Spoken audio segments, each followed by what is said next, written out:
ఈ రోజైతే మీరు ఎందుకు రావట్లేదు ఇన్ని రోజుల నుంచి చెప్పండి. పని ఉంది, అందుకని. పని ఉంటే క్లాస్ మానేస్తే మీకు వర్క్ ఎలాగొస్తుంది చెప్పండి. పని ఉంటే వర్క్ రాదు కదా. కొంచెం దీని మీద పెట్టాలి, ఒక హాఫ్ అన్ అవర్ అన్నా దీని మీద పెట్టుకున్నారనుకో మీకు వర్క్ వస్తుంది, నాకు బాగుంటుంది. పిల్లలు ఎవరు రాకపోతే నేను వచ్చి వేస్ట్ కదా.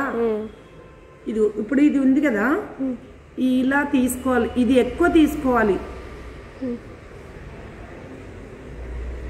ఇప్పుడు మీరు చేతులకు కూడా ఇది తీసుకోవాలి కదా, అప్పుడు ఇది ఏం చేయాలంటే ఇదిగోండి ఇలా తీసుకోవాలి చేతులు. అది మేడం అలాగా హ్యాండ్స్.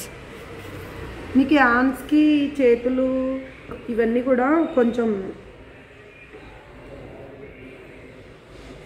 ఓకే. చేతులకి ఇది సరిపోతుందా?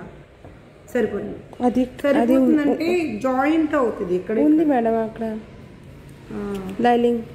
ఓకే, ఏదో అవసరం లేదు. అవసరం లేదు. అయితే ఇప్పుడు కొంచెము ఇలా పెట్టుకొని ఇలా తీసుకోవాలి. ఇది కింద సరిగ్గా లేదు కదా, అప్పుడు కొంచెము ఇలా తీసేసుకోవాలి. ఇలా తీసేసుకోవాలి. ఇది కట్ చేసుకోండి, ఇలాగా కట్ చేసేసేయండి. ఇది కూడా ఇలా కట్ చేసేయండి. ఓకే, మీకు ఇది ఎక్కువే తీసారు కదా, ఖర్చులకి ఎక్కువే తీసారు కదా, ఇది సరిపోతుంది. ఇలా కట్ చేసుకున్నాక మెడ మాత్రం కట్ చేయొద్దు. ఇది కూడా ఇలా అయిన తర్వాత ఇది కూడా ఇలా కట్ చేసేయండి. ఓకే, మీరు చేసుకోండి, నేను వీడియో తీస్తాను. ఆఫ్ చేయండి. స్టూడెంట్ నీవు కాదు, ఎనీ టైం స్టూడెంట్ కొత్తది వస్తుంది. అదే మరి టీచర్కో ఎనీ టైం స్ట్రాంగ్ చేయాలి. అది అది కావాలి కదా. రేపటి నుంచి కంటిన్యూ వచ్చేయండి, అసలు మానొద్దు. ఇంకా ఎవరినైనా జాయిన్ చేయండి. సరే, రాలేదు. అది అది లైనింగ్, అది కట్ చేయలేదు. అది ప్లేన్ తీసుకున్నారు కదా, మరి కట్ చేసేసేయండి. ఇది ఇలాగా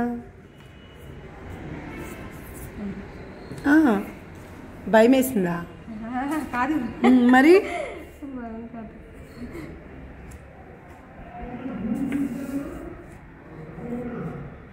ఇలా తీసుకుంటే ఎప్పుడు కింద నుంచే తీసుకోవాలి, ఇక్కడి నుంచి తీసుకోవాలి, ఇక్కడి నుంచి తీసుకోకూడదు.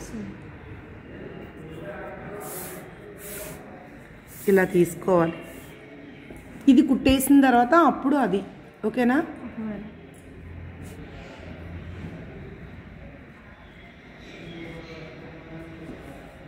ఇలా ఉంది, లేదంటే ఇలా కూడా తీసుకొస్తే సరిపోతుందా? ఇలాగ కూడా తీసుకోవచ్చు, కానీ ఇలాగ కంటే ఇది ఇలాగే తీసుకోవాలి, ఇలాగే తీసుకోవాలి, ఈ నిలువే తీసుకోవాలి, ఇలా అడ్డంగా తీయకూడదు. క్లాత్ కొంచెం ఉంటే అప్పుడు అడ్డంగా తీసుకోవాలి, లేదంటే ఇది ఇలాగే తీసుకోవాలి.